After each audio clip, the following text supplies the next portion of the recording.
मैं रमेशन मीना, सह आचार्य हिंदी, राजकीय महाविद्यालय बूंदी। आज हम जिस विषय की बात करने जा रहे हैं वो हिंदी साहित्य के विद्यार्थियों के लिए बेहद जरूरी है।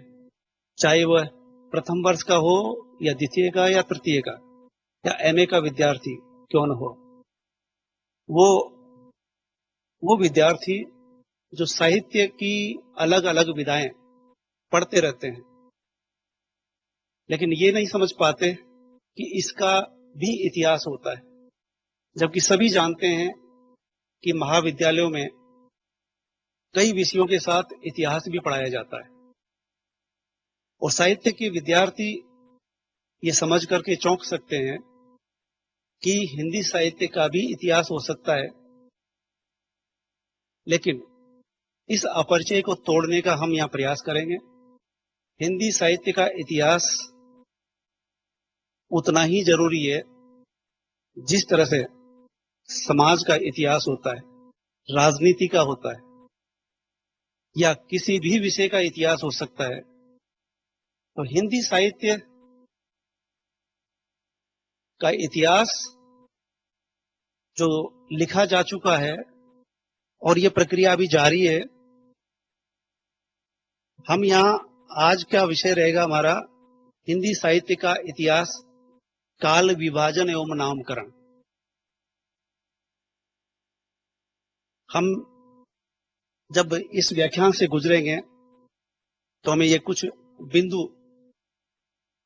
स्पष्ट हो जाने चाहिए। काल विभाजन की क्या जरूरत है, यानी किसी भी विषय का जब उसका कालखंड 1000 वर्ष का हो तो उसे समझने के लिए हमें अलग अलग खंडों में बांटना पड़ता है और उसका कोई न कोई नाम रखना पड़ता है। तो हम परिचय होंगे, ठीक से परिचित हो जाएंगे कि नामकरण और काल विभाजन का औचित्य क्या है। दूसरी बात, साहित्य का इतिहास भी,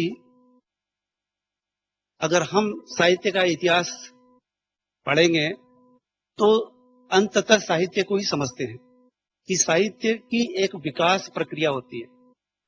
प्रारंभ किस तरह से हुआ और मध्यकाल में किस तरह का साहित्य लिखा जा रहा था और आज किस तरह का लिखा जा रहा है, तो आप ये जान सकेंगे। और ये जानने का प्रयास अंततः किया जाता रहता है कि जिस साहित्य को हम आज पढ़ रहे हैं वो मध्यकाल में इस तरह का नहीं था और आदिकाल में तो बिल्कुल ही नहीं। इसका मतलब ये है कि आदमी का जिस तरह से विकास हुआ है उसी तरह से साहित्य का भी, समाज भी विकास कर रहा है। समाज और व्यक्ति एक दूसरे के पूरक है और समाज से ही साहित्य निकलता है। साहित्य समाज का दर्पण कहलाता है। तो जिस दौर का समाज जिस तरह का होगा उसी तरह का साहित्य लिखा जाएगा।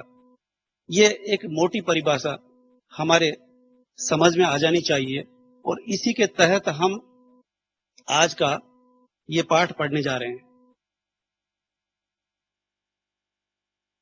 इतिहास लेखन में जो बहुत जरूरी चीज होती है, सामग्री संकलन। यानी इतिहास शुरू में लिखा नहीं गया, शुरू में तो साहित्य लिखा जा रहा था और ये बाद की प्रक्रिया हुई कि फिर इस तरह से संकलन किया जाता है। आज साहित्य का इतिहास लिखना आसान काम है, लेकिन जब लिखा गया था तब वो किस किस स्टेज से गुजरा है, तो वो उसके लिए हमें बेहद जरूरी था कि सामग्री जिस तरह की जरूरत पड़ती है, यानी जो साहित्य लिखा गया और इधर उधर बिखरा हुआ था उसको एक जगह एकत्रित करना और फिर उसका विश्लेषण करना, फिर उनको अलग अलग खंडों में श्रेणी अनुसार विभाजित करना। और ये काम किया गया भारत में नागरी प्रचारणी सभा द्वारा, जो पांडुलिपियों का संकलन करती रही। इसके बाद सुलभ हुआ ये कार्य हमारा और ये कार्यक्रम आज तक भी जारी है, क्योंकि जो भी अध्येता या इतिहास में जिनकी रुचि होती है वो साहित्य का इतिहास लिखते हैं और इसी तरह का शोध कार्य करते हैं। तो शोध कार्य आज भी चल रहा है। वो शोध कार्य हमें कहीं न कहीं इतिहास की किसी न किसी प्रक्रिया से जुड़ जाता है। इस संदर्भ में जेम्स थॉम्सन के विचार उल्लेखनीय है। इतिहास को ऐसा महान पुल बताते हैं जो काल की नदी पर मेहराब डालता है, जो भूत और वर्तमान को जोड़ता है। ये हम साहित्य के संदर्भ में भी कह सकते हैं। इस बात को कितनी समझाने का इसमें प्रयास किया है कि नदी के दो किनारे होते हैं, उन किनारों को जोड़ने का काम करता है इतिहास, और समय को भी, भूत को वर्तमान से, वर्तमान को भूतकाल से जोड़ता है। यानी हम आज वहां से आरंभ करेंगे कि शुरुआत किस तरह से होती है। काल किसी अवधि से आरंभ और अंत नहीं हो सकता।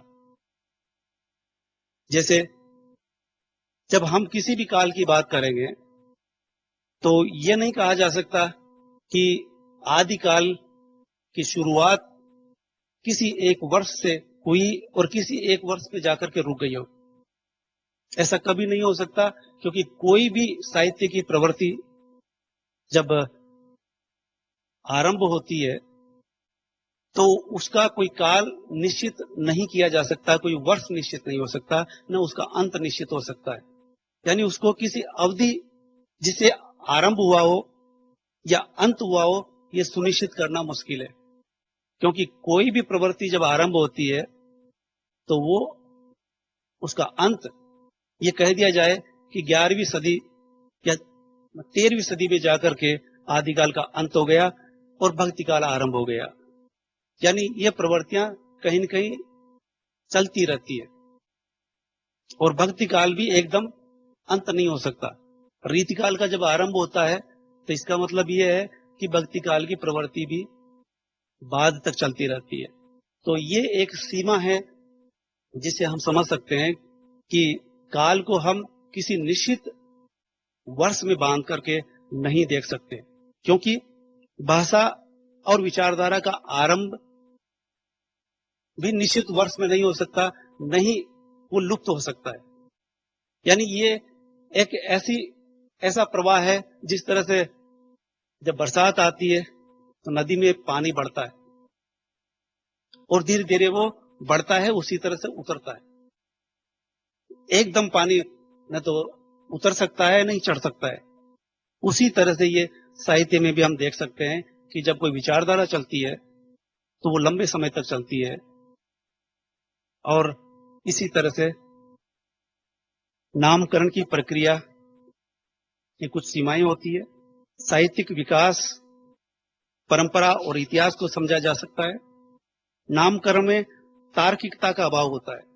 जब हम देखेंगे कि हिंदी साहित्य का इतिहास के जो अलग अलग नाम रखे गए हैं कालखंड के, जिसमें भारतेंदु काल, महावीर प्रसाद द्विवेदी के बाद यकाएक छायावाद आ जाता है और इसके बाद प्रगतिवाद आता है, तो ये किस तरह से आया, इसका कोई तार्किक कारण नहीं बताया जा सकता।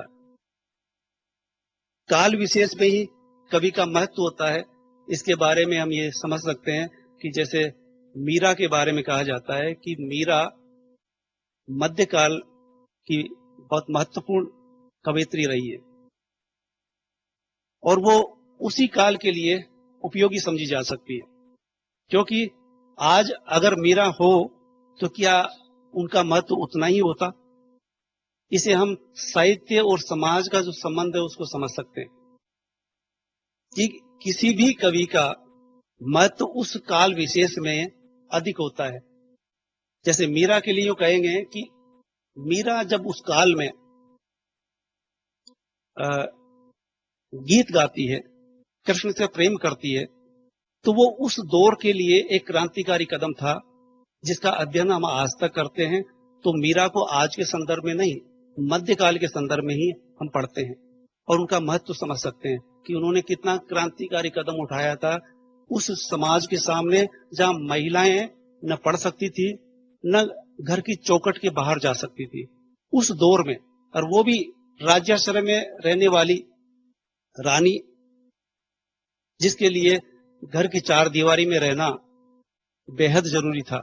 ऐसे में मीरा का ये कदम उठाना कि वो समाज से जुड़ना चाहती है और अपनी रुचि के अनुसार गीत गाना चाहती है, और वो अपनी स्वेच्छा से संतों के बीच में बैठ करके विचार विमर्श, ज्ञान चर्चा करना चाहती है, ये राज्य में राजा के महल में रहने वाली महिला के लिए असंभव था, और मीरा ऐसा करती है। इसलिए मीरा को महत्वपूर्ण कवयित्री माना जाता है।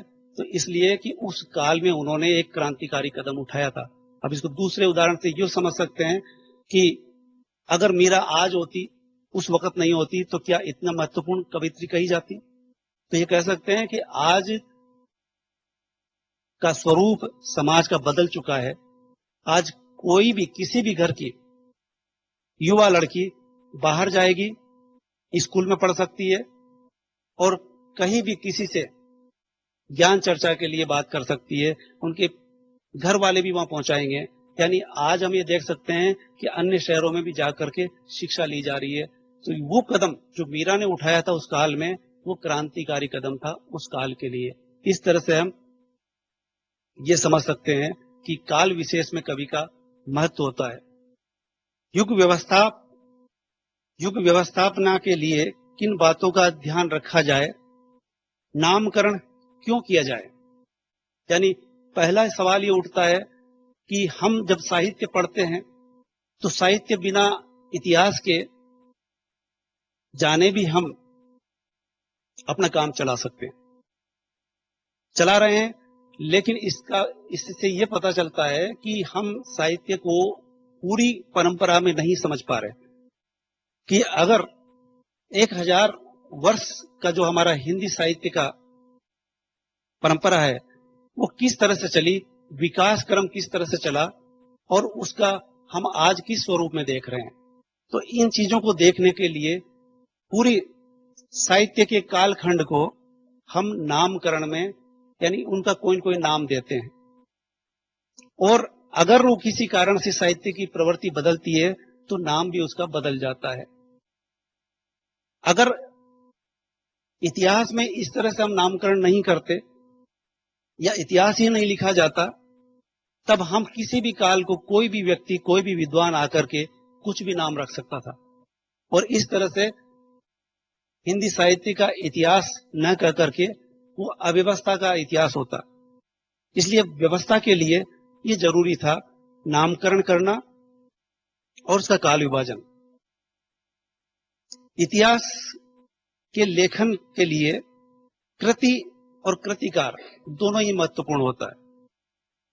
किसी रचनाकार ने कितनी रचनाएं लिखी, किस काल में और किस तरह की रचनाएं थी, ये इतिहास लिखने वाले के लिए बेहद जरूरी होता है। उसके केंद्र में होते हैं दो चीजें, यानी रचनाकार और उसकी कृतियां। इसके लिए प्रामाणिकता की जरूरत होती है कि किस कालखंड में किस कवि का उद्भव हुआ, जन्म और मृत्यु कब हुई, और किस काल में रचनाएं लिखी गई। रचयिता का जीवन वर्त कितना और कैसे निर्धारण हो, इसका ज्ञान इतिहासकार को होता है, और इतिहासकार न केवल रचनाकार के बारे में और कृति के बारे में लिखता है, बल्कि वो किस तरह की रचना है, यानी उसका मूल्यांकन भी होना चाहिए, और खास बात क्या है ये भी उभर करके आनी चाहिए। तो इस तरह से नामकरण के लिए, इतिहास लेखन के लिए कुछ आधार होते हैं, वो आधार समझ लेना हमारे लिए जरूरी होता है। कवि की ख्याति और उसका प्रभाव समाज पर किस तरह का पड़ता है, जिस तरह से हम कबीरदास को आज भी याद करते हैं। कृति का साहित्यिक, ऐतिहासिक एवं भाषाई महत्व होता है। जैसे तुलसीदास की रामचरितमानस, जिसको हम एक उदाहरण के लिए समझ सकते हैं। कृति जिससे साहित्य धारा का प्रवर्तन व आरंभ हो, ऐसी महत्वपूर्ण कृति रामचरितमानस को हम कह सकते हैं। वो कृति जो साहित्य को प्रभावित कर सकती है, कृति जिसका लौकिक पक्ष मजबूत होता है, यानी समाज से जुड़ाव होना बेहद जरूरी है। जैसे कबीर की साखियां उस दौर को रिप्रेजेंट कर रही थी एक तरह से, और हम ये देखते हैं कि कुछ मायने में समाज में वो रूढ़ियां, अंधविश्वास, अंध आस्थाएं आज भी चली आ रही है, तो कबीर उतने ही सार्थक और प्रासंगिक आज भी दिखाई दे रहे हैं। तो इस तरह से हम कह सकते हैं कि किसी भी कृति का लौकिक पक्ष भी उजागर होता हो। इस तरह से साहित्यिक दृष्टि से महत्वपूर्ण होना चाहिए उस रचना को और रचनाकार को। नामकरण व काल विभाजन का औचित्य के लिए हम देख सकते हैं कि रेने वेलेख इसका बारे में बताते हैं। काल विभाजन व नामकरण के बिना साहित्य का इतिहास घटनाओं की अर्थव्यवस्था का समूह, साहित्य का मनमाना नामकरण और दिशाहीन प्रभाव होगा। यानी काल विभाजन और नामकरण बेहद जरूरी है। अगर ये न हो तो अव्यवस्था हो जाती है, क्योंकि कोई भी लेखक विचारक अपना मनमाना काम, मनमाना नाम देता रहेगा। इसलिए ये कह सकते हैं कि साहित्यिक सुव्यवस्था के बनाए रखने के लिए एक आधार की जरूरत होती है, और साहित्य का इतिहास हमें यह आधार प्रदान करता है। अन्यथा हर एक अपनी मर्जी से कुछ भी नाम देता रहेगा। इससे इतिहास के साथ कोई भी जब चाहे खिलवाड़ कर सकते हैं। यानी इतिहास का होना किस तरह से जरूरी है, साहित्य के अध्ययन, विकास व प्रवृत्तियां समझने में सुविधा रहती है कि किस काल की किस तरह की प्रवृत्तियां थी। और साहित्य समाज का दर्पण होता है, यह हमें मद्देनजर रखना है, क्योंकि किसी भी काल को हम देखेंगे तो समाज को वो प्रस्तुत कर रहा होता है। और हम देखते हैं कि समाज किस तरह से बदल रहा है। साहित्य के माध्यम से समाज को हम पहचान सकते हैं, और इससे हम एक निश्चित मानक का निर्धारण करते हैं। नामकरण का आधार के कुछ और भी बिंदु है, जैसे ऐतिहासिक आधार, आदिकाल, मध्यकाल और आधुनिक काल, इस तरह से भी विभाजन किया जाता है। या फिर शासन व शासक के आधार पर बनता है कि अगर किसी काल में कोई शासक बहुत महत्वपूर्ण हुआ, जैसे एलिजाबेथ, विक्टोरिया युग, स्टालिन,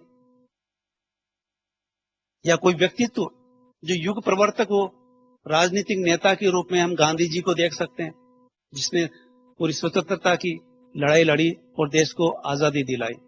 तो उनका असर साहित्य पर साफ साफ दिखाई देता है। यानी यहां तक कि स्वतंत्रता आंदोलन के दौरान जिस तरह के कार्य गांधी जी ने किए, उस तरह का साहित्य भी लिखा जा रहा था। यानी गांधी के दर्शन और विचारों से, उनके आंदोलन से प्रेरित होकर के कविताएं और रचनाएं की जा रही थी। कुछ कविता उसी तरह की हो रही थी जो देश को आजादी दिलाने में एक नारे का भी काम कर रही थी। तो हम देख सकते हैं कि कोई युग प्रवर्तक होता है तो उसका भी असर साहित्य पर पड़ता है। साहित्यकार भी कभी कभी इस तरह के होते हैं, जैसे महावीर प्रसाद द्विवेदी और भारतेंदु। ये हिंदी साहित्य के इतिहास में बाकायदा इनका पूरा काल खंड रहा है कि इनके अनुसार साहित्य इनके नेतृत्व में चला, इनके विचारों के अनुसार चला। एक तरह से जिस तरह से गांधी जी समाज पर और राजनीति में असर डालते हैं, साहित्य पर असरकारी हमारे बीच में दो महान विभूतियां रही है। उसी तरह से दूसरे रहे उपन्यासकार प्रेमचंद उस काल खंड के लिए कि प्रेमचंद से पूर्व और प्रेमचंदोत्तर इस तरह से अध्ययन किया जाता है, क्योंकि इसके पहले उपन्यास जो लिखे जा रहे थे या कथा साहित्य जिस तरह का लिखा जा रहा था वो कल्पना पर आधारित था, रोमांटिसिज्म से प्रभावित था और यथार्थ से जुड़ा हुआ नहीं था। ऐसे में जब प्रेमचंद पहली बार किसानों पर आधारित उपन्यास प्रेमाश्रम और गोदान लिखते हैं तो सीधे वो आम जनता से जुड़ जाते हैं और लगातार लिखते जाते हैं। 300 के करीब उन्होंने कहानियां लिखी, 1 दर्जन से ज्यादा उपन्यास लिखे। तो इस तरह से हम कह सकते हैं कि उन्होंने एक मानक स्थापित किया और अब हम कथा साहित्य को प्रेमचंद से पूर्व और प्रेमचंदोत्तर के अर्थ में पहचानते हैं और साहित्यिक प्रवृत्तियों में परिवर्तन के आधार पर नामकरण किए जाते हैं। जैसे आदिकाल में शौर्य, वीरता, श्रृंगार और वीर गाथात्मक रचनाएं देखने को मिली, तो उस काल का नाम हमने इस तरह का रखा। कुछ सांस्कृतिक आंदोलन या आध्यात्म परख, भक्ति परख दौर चलता है जो भक्ति काल में दिखाई देता है कि अधिकांश कवि भक्ति परख रचनाएं करते हैं। अगर उसमें नामकरण में कुछ अंतर भी दिखाई दिया तो ज्ञानाश्रयी और प्रेमाश्रयी इस तरह से नाम रखा गया। सांस्कृतिक आंदोलन के बाद उत्तर मध्यकाल, रीति परख और रीतिकाल, अगर इस तरह की रचनाएं हुई तो उसका नाम दिया जाता है। आधुनिक काल तक आते आते हम देखते हैं कि बहुत बड़ा परिवर्तन आता है, जो 3 कालखंडों में एक तरह से काव्य ही लिखे जा रहे थे। आधुनिक काल एक तरह से बहुत बड़ा मोड़ कहलाता है, जब बाहरी आक्रांता के बाद एक व्यवस्था के तहत व्यापारी यहां आए, कंपनी आई और वो शासक बन बैठती है, लेकिन वो तकनीकी के आधार पर आती है। उस तकनीकी से वो यहाँ विजेता बनते हैं और हमें गुलाम बना लेते हैं 200-250 साल के लिए, लेकिन वो साथ में प्रेस भी लाते हैं। पता चला कि साहित्य भी उनका चला, तो यहाँ काव्य के अलावा वो गद्य में भी लिख रहे थे। तो इस तरह से उनके बाद गद्य की विधाएं, उपन्यास और कहानियां जो आधुनिक दौर की चर्चित रचनाएं हैं, अंग्रेजों के दौर में यहां पदार्पण करती है। तो आधुनिक काल, गद्य काल, जिसको महावीर प्रसाद द्विवेदी की महत्वपूर्ण देन रही है। अब हम ये देख सकते हैं कि हिंदी साहित्य इतिहास के नामकरण के कुछ आधार होते हैं, जिसमें ऐतिहासिक शासन व शासक, राजनीतिक नेता, लोक नायक, युग प्रवर्तक, सांस्कृतिक आंदोलन, साहित्यिक नेता एवं खासकर साहित्यिक प्रवृत्तियां नामकरण का आधार हो सकती है। काल विभाजन की 3 पद्धतियां मोटे तौर पर देख सकते हैं। पहली जो 4 युगों में बांट करके देखी जाती है, आदिकाल, भक्तिकाल, रीतिकाल और आधुनिक काल। दूसरी 3 खंडों में है, आदिकाल, मध्यकाल और आधुनिक काल। तीसरी में विधा क्रम देखा जा सकता है, साहित्य की विधाओं के आधार पर काव्य या गद्य काल के रूप में भी बांटा जाता है। काल निर्धारण और नामकरण में कुछ समस्याएं आती है, कुछ सीमाएं रही है। आदिकाल निर्धारण की काल सीमा की समस्या हमारे सामने है। पहला, इसे अपभ्रंश से आरंभ करना, जबकि ये हिंदी साहित्य का इतिहास है और अपभ्रंश हिंदी की पूर्ववर्ती भाषा है और उस दौर में अपभ्रंश में रचनाएं की जा रही थी और हमारा पहला काल अपभ्रंश से आरंभ हो रहा है। यानी ऐसे दौर में जब हिंदी में रचनाएं आ रही थी और अपभ्रंश में रचनाएं चल रही थी, लिखी जा रही थी। दूसरे, 1000 ईस्वी से आरंभ किया जाता है, अब कुछ इसको 707वीं ईस्वी तक ले जाते हैं। तीसरे हैं जो खड़ी बोली, जो आज हम जिस हिंदी में बात कर रहे हैं, हिंदी कहने का मतलब खड़ी बोली होता, यानी मेरठ के आसपास की बोली, खड़ी बोली आज पूरे हिंदुस्तान की भाषा है, राष्ट्रभाषा है, विश्व में भी हिंदी के नाम से जानी जाती है। लेकिन ये खड़ी बोली जब कहते थे तो पहचान में आती थी कि हिंदी साहित्य का आरंभ वहां से आरंभ हो जहां खड़ी बोली लिखी जाने लगी थी, यानी जिसे आज हम हिंदी में बोल रहे हैं। इस तरह से हम देखेंगे कि शिवदान सिंह चौहान ये मानते हैं भारतेंदु हरिश्चंद्र के प्रहसन वैदिकी हिंसा हिंसा न भवती। खड़ी बोली तो शुद्ध रूप से यहां दिखाई देती है, तो फिर आदिकाल और मध्यकाल का बंटवारा किस तरह से होगा, यानी अपभ्रंश के तत्व बाद तक दिखाई देते हैं और खड़ी बोली शुद्ध रूप से प्रकट होती है बहुत बाद में चल करके। डॉक्टर नगेंद्र ब्रज और अवधि के साथ, यानी ब्रज को और अवधि को भी शामिल करते हैं, यानी इस व्यापक सोच के तहत हम खड़ी बोली का विस्तार देख सकते हैं, यानी हिंदी को विस्तार में देखें, संकुचित रूप में नहीं, तभी हम आदिकाल को हिंदी साहित्य में शामिल कर सकते हैं। हिंदी इतिहास ग्रंथों में प्रथम काल का नामकरण डॉक्टर अब्राहम जॉर्ज ग्रेसम 700 से 13वीं सदी तक मानते हैं। आचार्य शुक्ल 1050 से 1375 मानते हैं। बाबू श्याम सुंदर दास 1050 से सहमत होते हुए वीर गाथा काल कहते हैं, जबकि शुक्ल जी ने इस काल को अप्रामाणिक रचनाओं के आधार पर रखा है। इस काल में वीर गाथात्मक नहीं, नाथ पंथियों सिद्धों की रचना मिलती है। वे इस युग का आरंभ मोहम्मद गजनवी के आक्रमण से जोड़ते हैं। काल को महाराजा भोज से हमीर तक माना है। डॉक्टर रमाशंकर शुक्ल रसाल इसे हिंदी साहित्य की बाल्यावस्था भी कहते हैं, और ये बाल्यावस्था जो शब्द है इसका विरोध किया गया और इसे उपहासास्पद माना गया। ये खोजने पर पता चलता है कि हिंदी साहित्य के इतिहास में जब इस तरह का शोध किया गया तो किस किस तरह के नाम सामने आते हैं। तो इस तरह से हम देखते हैं कि काल निर्धारण की कुछ चुनौतियां रही है। अपभ्रंश और पुरानी हिंदी एक है, ये सवाल उठता है, पुरानी हिंदी और अपभ्रंश, यानी उसको पुरानी हिंदी जब कह दिया तो कुछ साम्यता हो सकती है, लेकिन जो आज की हिंदी है वो बिल्कुल अलग है।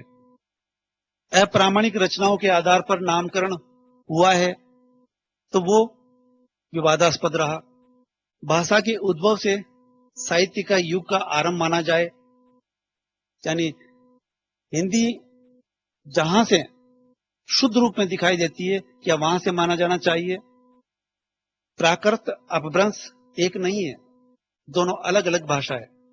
प्राकृत पहले थी, उसके बाद अपभ्रंश आती है और उसी के बाद उसी से जुड़ करके हिंदी निकलती है। तब हिंदी व अपभ्रंश एक कैसे हो सकती है। हजारी प्रसाद द्विवेदी, साहित्य अपभ्रंश से आरंभ हुआ है, परंपरा को समझने में महत्व भी है, लेकिन नामकरण उचित नहीं है। यानी अपभ्रंश जब 1000 से पहले अपभ्रंश का दौर था, इसलिए उसको शामिल करना उचित नहीं है। दूसरे, अप्रामाणिक रचना आधार नहीं हो सकती। तीसरे, भाषा का आधार जटिल है, ये बहुत आसान नहीं। भाषा के आधार पर हिंदी साहित्य इतिहास के आरंभ पर एक मतता नहीं देखी जाती। सुनीति कुमार चाटुर्या को हम यह नोट कर सकते हैं, जो 13वीं 14वीं सदी तक हमें हिंदी के दर्शन नहीं होते हैं और हमारा कालखंड 1000वीं सदी से आरंभ हो जाता है। ये भाषा शास्त्री कह रहे हैं कि शुद्ध हिंदी जिसे कहेंगे तो यहां तक भी दिखाई नहीं देती। डॉक्टर उदय नारायण तिवारी 15वीं सदी से हिंदी का आरंभ मानते हैं। डॉक्टर भोलानाथ तिवारी 1000 ईस्वी से आरंभ मानते हैं। ये दूसरे भाषा शास्त्री हैं। यूं तो हिंदी भाषा के व्याकरणिक रूप पाली में ही मिलने लगते हैं। अगर व्याकरणिक दृष्टि से देखें तो प्राकृत काल में उनकी संख्या बढ़ जाती है, जो अपभ्रंश काल में 40% से ऊपर हो जाते हैं। डॉक्टर सुमन राजे, उल्लेखनीय रचना के अभाव में हिंदी से कालारंभ की सीमा है। हजारी प्रसाद द्विवेदी को कहना पड़ा, भक्ति काल से ही हिंदी का आरंभ होता है। अतः 14वीं सदी तक अपभ्रंश का असर है। अगर यूं देखें तो अपभ्रंश में व्याकरण हिंदी का आने लगा था, इसलिए हम वहां तक पहुंचते हैं। अन्यथा अपभ्रंश का असर तो 14वीं सदी तक पहुंचता है। आदिकाल हिंदी की पूर्व पीठिका हो सकती है, एक सुझाव की तरह है ये। इस तरह से हम देखेंगे, इतिहास के काल विभाजन से पूर्व प्रयास हुए, उसमें बड़े सम्मान से नाम लिया जाता है, गारसा दत्तासी। ये आप भी याद रखें, उनका ग्रंथ का नाम था अस्तवार द ला लिटरेतुर एंदुई एंदुस्तानी। ये फ्रेंच लेखक थे और इन्होंने हिंदी साहित्य का इतिहास की जब चर्चा की जाती है, बात उठती है, तो नाम एक विदेशी लेखक का आता है। उन्होंने यहाँ रहते हुए हिंदी साहित्य का इतिहास का प्रारंभिक रूप, प्रारंभिक प्रयास इनकी रचनाओं में देखने को मिलता है। दूसरे काल विभाजन से पूर्व के दूसरे इतिहासकार है ये शिव सिंह सेंगर, जिन्होंने शिव सिंह सरोज लिखी। और इस तरह से दोनों इतिहासकार इतिहास लिखने का प्रयास तो करते हैं, लेकिन अगर इनको हम वैज्ञानिक तौर पर शुद्ध रूप से जिसे काल विभाजन कहेंगे, वो इनके यहां नहीं दिखाई देता, बल्कि एक प्रारंभिक प्रयास जिसे कहते हैं, वो प्रारंभिक प्रयास भले ही कितना भी आधा अधूरा क्यों न हो, लेकिन इतिहास में उनका नाम दर्ज होता है, क्योंकि उन्होंने कुछ रचनाओं को इकट्ठा करने का, एकत्रित करने का, संग्रहित करने का तो काम किया। अब आते हैं जॉर्ज ग्रियर्सन, इनके जिसे हिंदी साहित्य का पहला इतिहास बोलते हैं, उनका नाम था the modern vernacular literature of Hindustan. नाम से ही नहीं लगता है कि इतिहास की पुस्तक है। इसके बावजूद भी यह सर्वप्रथम इतिहास कहलाता है, क्योंकि इसमें वो सारी खूबियां प्रारंभिक तौर पर दिखाई देती है। उन्होंने काल विभाजन इस तरह से किया। पहला काल को उन्होंने चारण काल, जो 700 से 1300 ईस्वी तक का है। दूसरा 15वीं सदी का धार्मिक पुनर्जागरण काल कहा।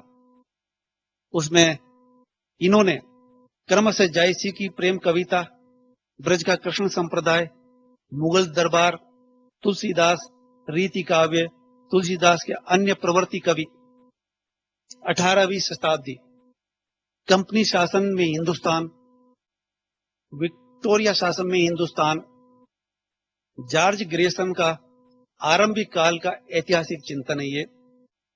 प्रथम काल वो जो निर्धारित करते हैं 700 से 1300 तक, और इसको पूरे को चारण काल कहा।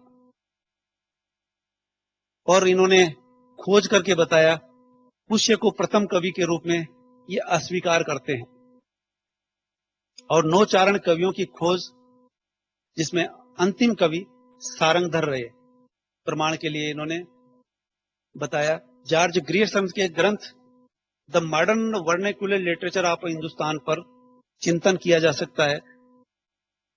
यह युग का पहला ग्रंथ है। श्री किशोरीलाल गुप्त द्वारा पहले इतिहास के रूप में अनुवाद किया गया। नलिनी विलोचन शर्मा प्रवृत्ति, आलोचना, मूल्यांकन, विवेचन के आधार पर प्रथम इतिहास मानते हैं। पूर्व का लेखन वृत्त संग्रह मात्र रहा। इसमें सामग्री का काल क्रमानुसार, युगानुरूप एवं प्रवृत्ति के अनुसार प्रयत्न हुआ है। यूरोपियन लोगों को साहित्य की जानकारी के लिए इस ग्रंथ से हिंदी साहित्य का वैज्ञानिक इतिहास लेखन का आरंभ होता है। तो इस तरह से हम जॉर्ज ग्रियर्सन को ऐसा इतिहासकार मानते हैं जिन्होंने बीजारोपण किया, जिसकी रचना से हम बाद में प्रेरित होते रहे। दूसरे इतिहासकार आते हैं मिस्र बंधु। मिस्र बंधु विनोद के काल विभाजन इस तरह से रहा। यह भी नाम से इतिहास नहीं रहा। इसके बावजूद इतिहास की खूबियां इसमें पाई जाती है। आरंभिक काल, पूर्वारंभिक काल 700 से 1343। फिर उन्होंने दूसरी तरह से उसी का नाम लिया उत्तरारंभिक काल, जो 1344 से 1444 होता है। माध्यमिक काल, फिर उसके भी दो खंड किए, पूर्व माध्यमिक काल, प्रौढ़ माध्यमिक काल। तीसरे को उन्होंने अलंकृत काल कहा। उसमें भी पूर्वालंकृत और उत्तरालंकृत। एक काल का नाम उन्होंने परिवर्तन काल रखा, जो 1990 से 25 तक रहा। वर्तमान काल 1926 से अब तक चला आ रहा है। इस तरह से हम कह सकते हैं कि मिस्र बंधुओं ने जो काल विभाजन किया, उसकी सबसे बड़ी कमी यह रही कि वो आरंभ भी बहुत पीछे से करते हैं और एक वर्ष में उस काल को बदलता हुआ दिखाते हैं। जब 1343 कहते हैं पूर्वारंभिक और उत्तरारंभिक को 1344 में बदला हुआ पाते हैं, कि साहित्य में इस तरह से बदलाव नहीं आ सकता एक ही साल में। इस तरह से जो काल विभाजन किया गया है, उसकी ये कमी अन्य इतिहासकारों में भी पाई जाती है। दूसरा, पूर्व अलंकृत यानी अलंकृत काल, यानी अलंकरण साहित्य की एक खास विशेषता रही है, जो हर काल में पाई जाती है। यानी कौन सा काल ऐसा रहा, कौन सा साहित्यकार ऐसा रहा जिसके साहित्य में अलंकार नहीं मिलेंगे। तो इस तरह से अलंकृत काल तो किसी भी काल को नहीं कहा जा सकता। और दूसरा, परिवर्तन काल, यानी परिवर्तन सिर्फ एक ही काल में हुआ, परिवर्तन हर दौर में हुआ। जब भी काल बदलता है तो परिवर्तन के कारण ही बदलता है। तो इस तरह से हम देखेंगे, ये जॉर्ज ग्रेयर्सन से प्रौढ़ है बेशक, लेकिन दोष मुक्त नहीं है। दोष इसमें भी पाए जाते हैं। किस तरह से? जैसे आरंभिक काल और पूर्वारंभिक काल, दूसरा पूर्व माध्यमिक और फिर प्रौढ़ माध्यमिक। अलंकृत कहना तो कहीं से भी मुनासिब नहीं लगेगा। परिवर्तन काल की भी हम वही सीमा देखते हैं। और वर्तमान काल 1926 से आरंभ मानते हैं ये, जबकि बाद में ऐसा नहीं हुआ। अपभ्रंश रचनाओं को शामिल कर लेते हैं, जबकि अपभ्रंश रचनाओं को शामिल नहीं किया गया 1000वीं सदी से जब लेते हैं तो। दूसरा था 1343 और 1344 में फर्क नहीं आ सकता, इतना परिवर्तन नहीं हो सकता। अगले इतिहासकार आते हैं और जिन्हें हम आज तक मील का पत्थर कहते हैं, आचार्य रामचंद्र शुक्ल। इन्होंने जो काल विभाजन किया, बेशक पूर्व के इतिहासकारों से इन्होंने प्रेरणा ली, लेकिन इन्होंने जो वैज्ञानिक सोच अपनाई है, वो इनके काल विभाजन में देखी जा सकती है। आदिकाल, जिसे वीर गाथा काल कहते हैं, जो 1050 से 1375 तक रहा। इसके बाद पूर्व मध्यकाल और उत्तर मध्यकाल। पूर्व मध्यकाल में भक्ति काल आता है और उत्तर मध्यकाल में रीतिकाल, तत्पश्चात आधुनिक काल। ये जब हम काल विभाजन और नामकरण दोनों ही दृष्टियों से देख सकते हैं कि ये 1050 से 1375 संवत में मानते हैं। फिर रीतिकाल जो चला वो 200 वर्षों का रहा और 1900 के बाद गद्य काल का आरंभ होता है। यानी एकदम जो परिवर्तन आया साहित्य में, विधा ही बदल जाती है, वो गद्य काल कहलाता है और आधुनिक काल भी उसी दौर से आरंभ होता है। मध्यकाल में इन्होंने जो अपनाया, भक्ति काल को निर्गुण और सगुण में बांटना, फिर दोनों को दो दो धाराओं में बांटना। ये बाद के इतिहासकारों ने थोड़ा बहुत हेर फेर के साथ इन्हीं की प्रक्रिया को अपनाया। निर्गुण, सगुण, ज्ञान मार्गी, प्रेम मार्गी और इनके कवियों का जो बंटवारा हुआ उसमें किसी तरह का परिवर्तन नहीं आया। बाद के इतिहासकारों ने कुछ छोटा मोटा हेरफेर किया। सारा बहस अगर होती है तो प्रथम काल को लेकर, जिसमें वीर गाथात्मक रचनाएं पाई गई थी और जो पुष्ट नहीं थी, वो प्रामाणिक नहीं थी वो रचनाएं, इसके बावजूद वीरगाथा काल कहा जाए या आदिकाल कहा जाए। यानी कहने का आशय यह कि आचार्य रामचंद्र शुक्ल ने जिसे वीरगाथा काल कहा है वो आलोचना के घेरे में रहा, उसकी सीमाएं रही। बाद के इतिहासकारों ने कई तरह के इस पर भी सवाल उठाए। पूर्व मध्यकाल और आधुनिक काल को गद्य काल की प्रवृत्ति के आधार पर बताना। आपके इतिहास में सबसे महत्वपूर्ण बात यह रही कि स्पष्टता पाई जाती है। कोई भी बात जब कही गई है तो वो किसी पूर्व कल्पना के आधार पर नहीं, मनगढ़ंत नहीं थी और अपनी बात को संक्षिप्तता के साथ कहा, सार लिया गया और सरलता भाषा में देखी जा सकती है। और यही कारण था कि रामचंद्र शुक्ल का इतिहास बहुमान्य रहा, सर्वमान्य रहा, पर सीमाओं से मुक्त नहीं था। किस तरह से? समयानुसार इनको जो सामग्री चाहिए थी वो उस दौर में उपलब्ध नहीं हो सकी। इसे हम समय की सीमा कह सकते हैं, उस इतिहासकार की नहीं।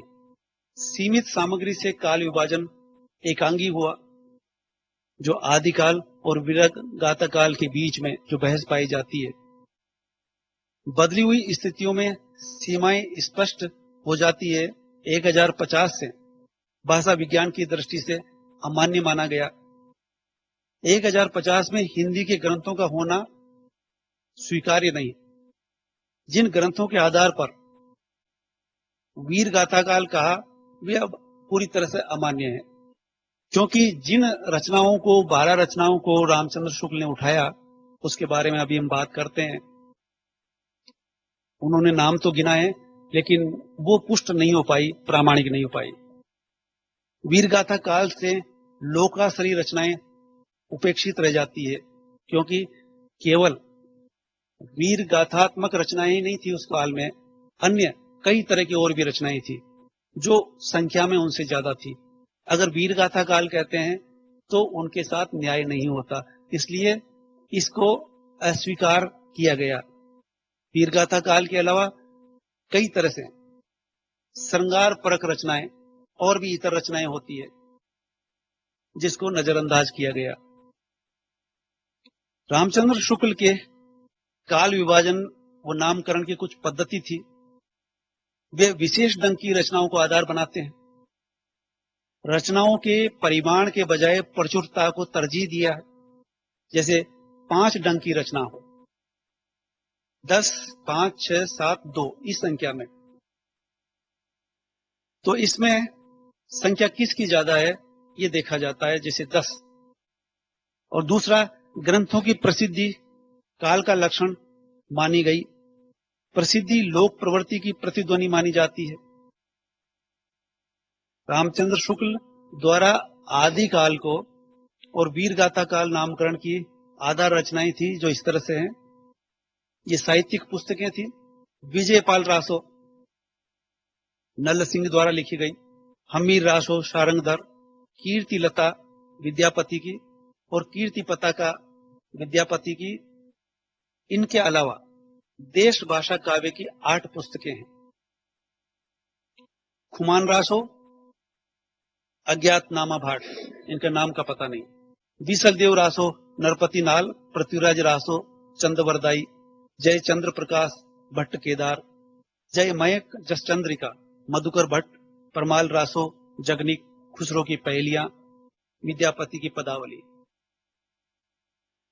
रामचंद्र शुक्ल के काल विभाजन नामकरण की स्वीकार्यता के कारण रहे सबसे अधिक प्रौढ़ होना, परिष्कृत व स्पष्टता, प्रवृत्ति इतिहासकारों द्वारा स्वीकार किया जाना, और अगर इसका सबसे ज्यादा विरोध किसी ने किया है बाद वालों में, तो हजारी प्रसाद द्विवेदी का नाम आता है, जो काफी अध्ययन और शोध करने के बाद वो पुष्ट तर्कों के आधार पर इनका खंडन करते हैं। हजारी प्रसाद द्विवेदी का काल विभाजन कुछ परिवर्तित रूप में दिखाई देता है।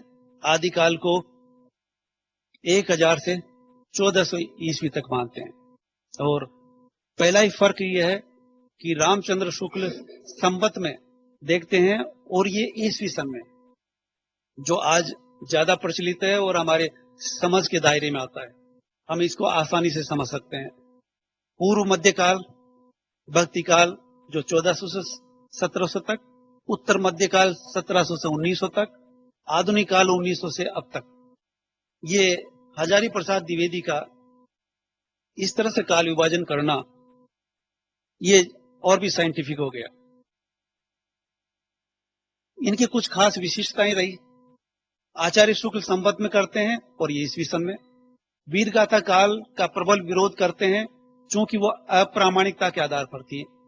विशेषताएं: पूरी शताब्दी को आधार मानना, आचार्य शुक्ल के वीरगाथा काल के बजाय आदिकाल को स्वीकृति प्रदान करते हैं। चूंकि रामचंद्र शुक्ल ने भी वीरगाथा काल जरूर कहा, लेकिन यह भी कहा कि इनको आदिकाल भी कह सकते हैं। तो इस तरह से अगले इतिहासकार आते हैं डॉक्टर राम कुमार वर्मा। उनका काल विभाजन संधिकाल, चारण सिद्ध सामंत काल, अपभ्रंश को भी हिंदी साहित्य में शामिल कर लिया है। भक्ति काल की निर्गुण काव्य धारा, वीरगाथा काल को चारण काल कह दिया, संधि काल के नाम से नया काल जोड़ दिया। काल का आरंभ 7वीं शताब्दी से स्वीकार नहीं किया जा सका, जबकि ये उसे चारण काल कहते हैं। डॉक्टर नगेंद्र जो संपादन में हिंदी साहित्य का इतिहास लिखते हैं, और छात्रों के बीच में ये इतिहास सबसे ज्यादा चर्चित रहा, जिसे डॉक्टर नगेंद्र का इतिहास कहा जाता है। हालांकि ये संपादन में निकला, इसमें 17-18 विद्वान काम करते हैं। तो इस काल को देखते हैं। आदिकाल का आरंभ राम कुमार वर्मा की तरह 7वीं सदी से मानते हैं। शताब्दियों में बांटकर देखते हैं। ये सुधार जरूर हुआ कि अब संवत छोड़ दिया। आदिकाल 7वीं शती के मध्य से, भक्तिकाल 14वीं शती के मध्य से, और रीतिकाल को 17वीं सदी के मध्य से, आधुनिक काल 19वीं सदी के मध्य से मानते हैं। और आधुनिक काल जो हम यहाँ समझ सकते हैं, क्योंकि वो आधुनिक काल का बंटवारा वो पहले वाले नहीं कर सके, जो 19वीं सदी के मध्य से पुनर्जागरण काल, जो भारतेंदु काल कहते हैं, 1857 से 1900 तक, और जागरण सुधार काल जो महावीर प्रसाद द्विवेदी 1900 से 1918 तक महावीर प्रसाद द्विवेदी का काल कहलाता है। और सरस्वती पत्रिका का संपादन वो कर रहे थे। सरस्वती पत्रिका और महावीर प्रसाद द्विवेदी दोनों एक दूसरे के पूरक हो जाते हैं। महावीर प्रसाद द्विवेदी का साहित्यकारों पर बहुत गहरा असर था। उन्होंने एक तरह से भाषा सिखाई थी, तो किस तरह से लिखा जाए, और शुद्धता पर बहुत गौर किया था। व्याकरण पर उनका चिंतन जिस तरह का था, तो सरस्वती में जो रचनाएं छप जाती थी, वो लेखक होने की एक प्रमाण था। तो सरस्वती उस दौर की ऐसी रचना थी जो एक तरह से आंदोलन की तरह काम करती है, और वो उस काल का नाम रखा गया जागरण सुधार काल। तत्पश्चात आता है छायावाद, जो 1918 से 1938 तक। छायावादोत्तर काल, जो अब तक कई प्रवृत्तियों से गुजरता हुआ हमारे सामने है। प्रगति काल, और प्रगति के बाद प्रयोग काल, और फिर इसके बाद नवलेखन, और अब हम विविध रूप में देख सकते हैं कि नई कविता, अकविता, नई कहानी, अकहानी, और अब स्त्री विमर्श, जो स्त्री लेखन जो छूटा चला जा रहा था, स्त्री विमर्श का दौर चला, फिर दलित साहित्य, दलित विमर्श आया, आदिवासी विमर्श होता हुआ हम आज तक देख रहे हैं कि कई तरह की प्रवृत्तियां दिखाई दे रही है। अगले इतिहासकार के रूप में गणपति चंद्र गुप्त, जो हिंदी साहित्य का वैज्ञानिक इतिहास नाम रखते हैं। ये गौर किया जाए कि इस तरह से नाम देने वाले पहले इतिहासकार हैं, और इन्होंने इस तरह से काल विभाजन किया। मध्यकालीन काव्य परंपरा का नामकरण धर्माश्रय में संत काव्य परंपरा, पौराणिक गीति परंपरा, पौराणिक प्रबंध परंपरा, रसिक भक्ति परंपरा। राजाश्रय में मैथिली गीति परंपरा, ऐतिहासिक रास परंपरा, ऐतिहासिक चरित्र परंपरा, ऐतिहासिक मुक्तक परंपरा, शास्त्रीय मुक्तक परंपरा। लोकाश्रय में रोमांटिक कथा काव्य परंपरा, स्वच्छंद प्रेम काव्य परंपरा। भक्ति काल, जिसे दो धारा निर्गुण और सगुण में बांटा जा चुका है, 4 शाखाओं में बांटना, निर्गुण, ज्ञानाश्रयी और प्रेमाश्रयी, और सगुण को राम भक्ति, कृष्ण भक्ति शाखा, ग्रियर्सन रामानंद से प्रचार व कबीर से लेकर तुलसी तक को धार्मिक पुनर्जागरण कहा है। यानी ग्रियर्सन ने भी बहुत महत्वपूर्ण कार्य किया था, जिसे वो रामानंद से के प्रचार प्रसार में देख लेते हैं, और कबीर से लेकर तुलसी तक के काल को धार्मिक पुनर्जागरण काल कहते हैं। शुक्ल द्वारा 325 साल के कालखंड के लिए दिए नाम सर्व स्वीकार्य हुए। भक्ति काल के नामकरण का औचित्य अगर हम देखें तो डॉक्टर सुमन राजे, जिनका हिंदी साहित्य का आधा इतिहास लिखा, और इन्होंने चुनौती दी कि अब तक के इतिहासकार पुरुष हुए, और उन्होंने स्त्री लेखिकाओं को नजरअंदाज किया। उनका दृष्टिकोण पुरुष सत्तात्मक था, इसलिए इन्होंने ये दावा किया कि अब तक का जो इतिहास लिखा गया वो आधा अधूरा है, और आधा जो बच गया अब वो स्वयं लिख रही है आधा इतिहास। इसलिए सुमन राजे कुछ सवाल उठाती है भक्ति काल को लेकर के, साधना के आधार पर नाम रखना। यानी भक्ति काल में जो रचनाएं रही वो साधना के आधार पर थी, यानी साधक आराधना करता है और भक्ति परक रचना करता है। तो उस तरह से कृष्ण के नाम से और राम के नाम से, तो ये इनके नाम से साधना परक रचनाएं हैं।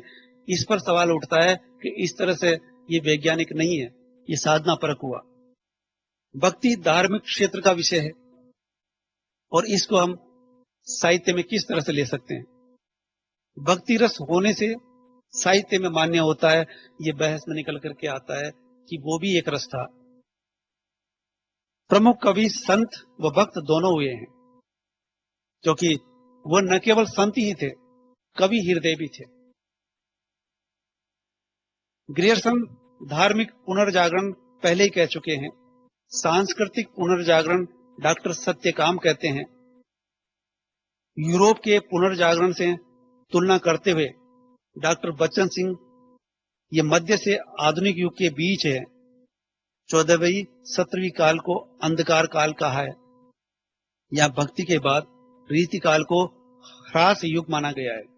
यानी एक सवाल ये उठता है कि जब भक्ति परक रचनाएं आ रही थी, भक्ति काल चल रहा था, ये का एक रीति काल आया, और रीति काल एकदम विपरीत, भक्ति के विपरीत रचनाएं किस तरह से होने लगी।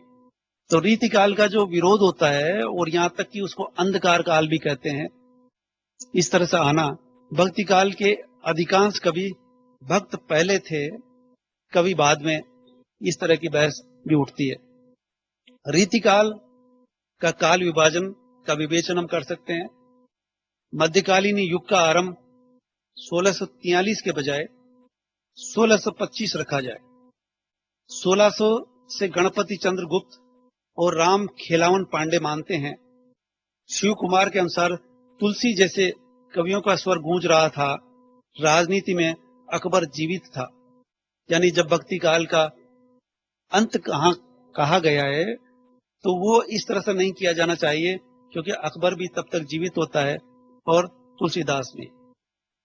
युग की सीमाएं शुक्ल जी 1843 मानते हैं, हजारी प्रसाद द्विवेदी 19वीं सदी का मध्य 1850, गणपति चंद्रगुप्त 1857 की क्रांति से जोड़ करके बताते हैं।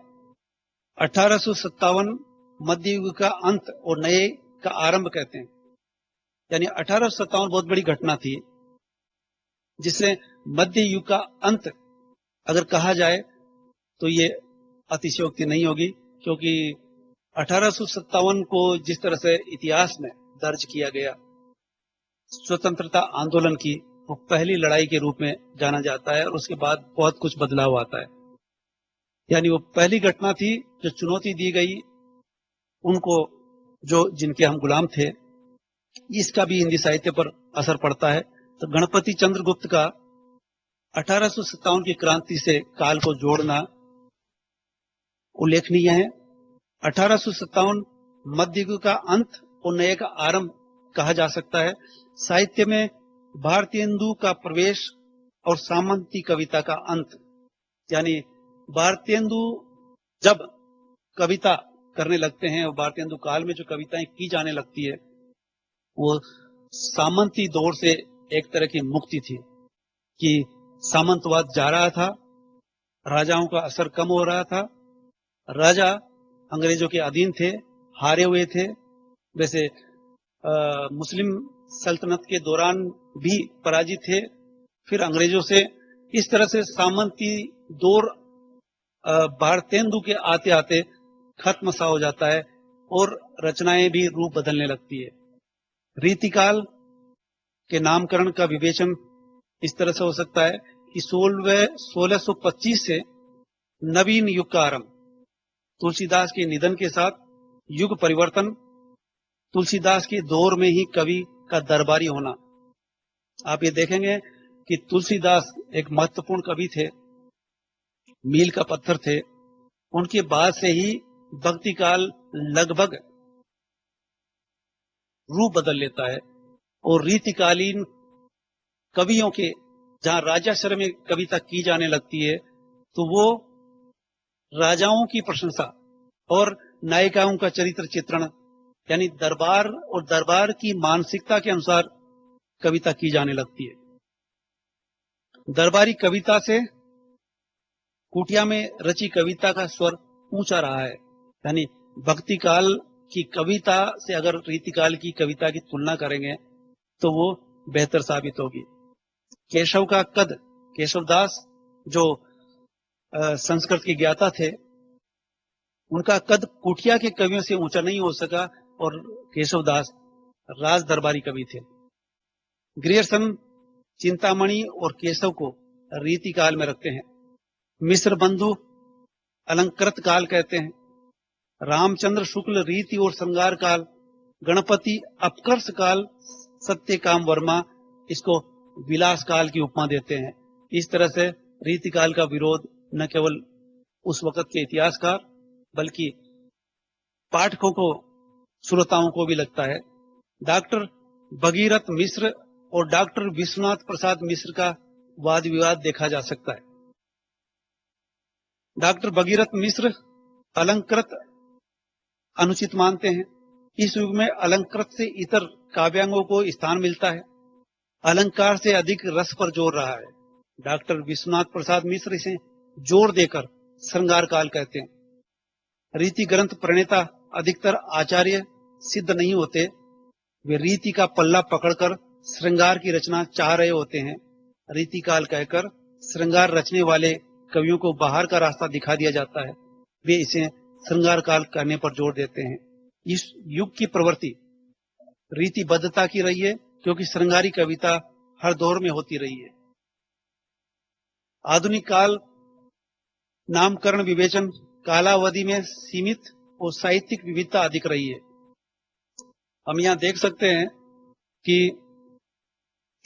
आधुनिक काल में जाकर के काल तेजी से बदलता है और समय सीमा कम रह जाती है।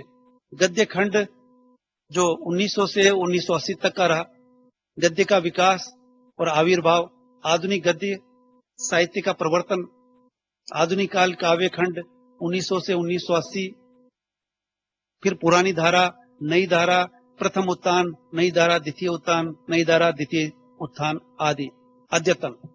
ये कुछ कुछ आधी सदी तक सीमित होकर रह जाता है।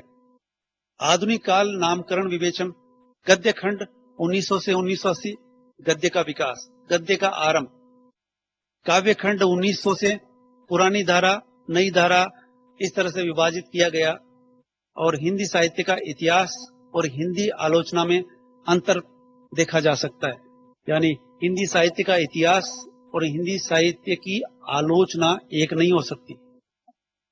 आलोचना में रचना महत्वपूर्ण होती है, उसका काल नहीं।